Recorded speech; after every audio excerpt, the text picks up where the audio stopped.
Hey guys, how you doing? This is Andy Huang. 大家好，我是黄家贤. Hey, listen, today I would like to share something with you. It all started at, for those of you, if you follow me, I'm a huge fan. I'm a firm believer of education. The more you learn, the more you earn. So it all started at the reason why I'm kind of saying this right now is I met her last night at one of the exit event.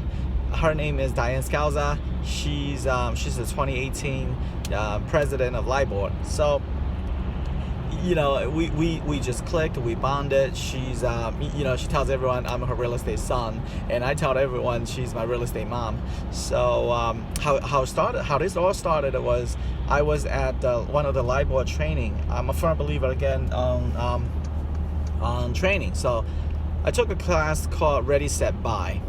Okay, so part of what I do is, as a realtor, we represent both buyers and sellers, and then different transactions. So I remember I was just fascinated because she was a tough lady, and then she reminded me of my I told her she reminded me of my principal from my high school.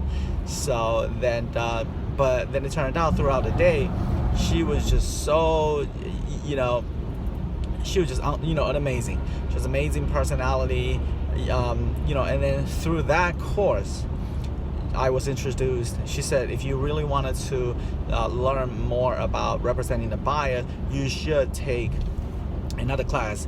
Is called either Whose House Is It Anyway, and also CBR designation, which is the Certified Buyer's Rep. That's when I remember I was telling you guys I was with RE/MAX. The earlier professional life of my career, I was with RE/MAX. So, and it just clicked because I would like to, because all day long we get buyers. Hey, listen, can you? I would like to buy a house. Can you help me? And then they're very strict when it comes to representing buyers. And then time after time again, they said you should, you should know more about.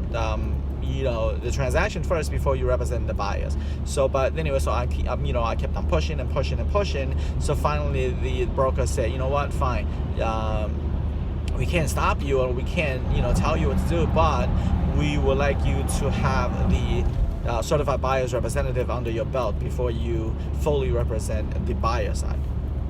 Okay, because everyone knows in a transaction, you could represent the sellers. You could represent the few different ways. You could represent the seller through the seller's agent, which means you're the listing agent. You could represent the seller through a co-broker's agent, which is someone else's listing, you're selling it, but you'll still represent the seller. Okay, in this particular case, I'm talking about representing the buyer in that transaction. So anyway, so that's a little background. So again, I bumped into her last night. I haven't seen her for a little bit. I saw last time I saw her was before the LIBOR election. So she was very busy, and now for those of you that we're opening our own firm, our own brokerage called Exit Dynasty. So I've been busy as well, but I saw her last night. It was just it's amazing. It's really like a family member. Doesn't matter how long you haven't seen each other. The moment you saw each other, it just that closeness, that bond, it's just still there.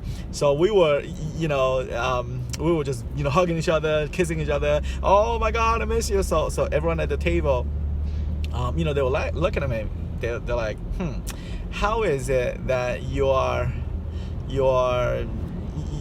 not a 10, 20, 30 years in the real estate business. We know you do a lot of deals. We know you have connections, but every time when we see you, you're either with the president or past president of an organization, or LIBOR, NYSAR, and then National Association of Realtors. So I always tell everyone, you know what, because I'm a firm believer of education. So throughout the training, these instructors, they are the presidents, the past presidents of amazing organizations like the LIBOR, which is Long Island Board of Realtors, and NYSAR, which is New York State Association for Realtors, and then the NAR, which is National Association of Realtors. So these organizations form with one purpose and one purpose only, okay, to make the industry better. How do they make the industry better? They educate the realtors, fellow realtors like myself. higher education, ethics, and then from our side, just making the agent stronger. And then on the public side, they do educations, public educations, and also on their website, they have a tremendous amount of information.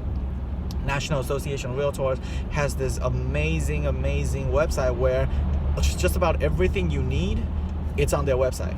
So I'll give an example. A lot of people, the most commonly asked question that I came across, because I'm a PSA, which is Pricing Strategy Advisor, so I have that designation as well. So I constantly get people asking me, hey, listen, I would like to put in a another bathroom. I would like to redo my kitchen. I wanted to do this. I wanted to do that. Can you tell me, is that going to impact, increase my value when I sell my property? So that National Association of Realtors, on that website, there you could go search it. There is actually a section dedicated for that. It's called cost versus value.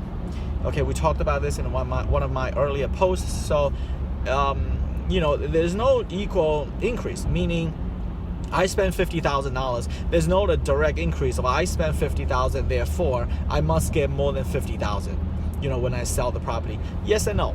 Okay, because remember that we talked about this. There's a point of diminishing on returns, meaning you can spend all you want. Your property's not going to go up another cent. Because think about it. The example that I gave you guys last time was the house was $1 million, and then everyone around the neighborhood is around, let's see, 800,000 to 1.1. You could make that. You could put it in. You could put a castle in there. You could make it a $10 million castle. But then the thing is, in that area, what are you gonna do? Because when other people think about it, so when you sell your house, you're selling it to someone who's coming into the neighborhood. So if they look at the neighborhood and say, everyone looks the same, and this house is $800,000, $900,000, $1.1 million, and your house is $10 million, unless it's something extraordinary or extravagant about it, now you understand what I'm saying. So again, on that website, they give you a dollar by dollar breakdown. If you put in a door, it's going to cost you X amount. When you sell this house with that new door, it's going to increase this amount. And sometimes you'll be surprised. Sometimes the investment you put in, you actually do it for less. For example, if you remodel a bathroom for $25,000, sometimes you turn around that extra bathroom, you could get about $18,000, $19,000 out of it. All right, so that's why. Okay, so again, if you're a fellow realtors, please, I cannot, emphasize enough on the importance of education. I have picked up quite a few designations throughout the last year. I went into it, so let's not go into too much in this clip, but the CIPS, which is a Certified International Property Specialist, the GRI, which is the Graduate of Real Estate, Institute, and then a couple of other ones, PSA, Pricing Strategy Advisor, and then a CBR, Certified Buyer's Representative, and then RETP, which is a Real Estate Tech Pro. So and then every time when I educate myself, I don't take it just because I need the CE credit. So a lot of people, most people ask me, hey, listen, you take so many different classes, designations. Do you could only use 22 and a half credits, 22 and a half hours of credits on CE, right? So, and I say, yeah, I understand that. I'm not taking it just because using it. I understand, because I have close to about 250 hours of professional LIBOR training through LIBOR, NYSAR, and also other organizations. I flew out to Syracuse for one of my GRI's ethics course. So I went all over. So then, and one thing you understand is the people who's sitting at the classroom, the people who's getting these continuing education CE credits, you see two different extremes. One, oh my God, it's such a drag. Let's just get on with it. Let me just get on with it, get done, and so I could renew my license. And that's, I'm not judging. Please understand, I'm not judging these people, but you understand, you're taking this, okay, something I always remember from the instructors, also from my professors in college, they always tell you dollars and cents you could give and take. Okay, I give you a $500,000 today. Tomorrow I could take it back. Education, once you learn it, that's yours. You possess that knowledge for the rest of your life. Okay, and that's why I'm a firm believer. And I openly tell everyone, listen, please. And then especially you have to understand, you're in a real estate transaction, you are representing someone else. So when you represent someone else, you have to understand, you understand everything about the industry, everything, throughout those transactions, and then you can help your clients. Because remember, that's ultimately what your job is. Your one of your requirements, you have your old card we talked about: obedience, loyalty, disclosure, confidentiality, accountability, reasonable care, due diligence, all that stuff. You have to understand there's a reason for it, because you have to understand when you represent someone else and they trusted you, your clients, they trust you because you're the professionals. I'm in good hands. You're the professional. You know everything. Supposedly you know everything you need to know about this transaction, so I can sit back, relax, enjoy the ride.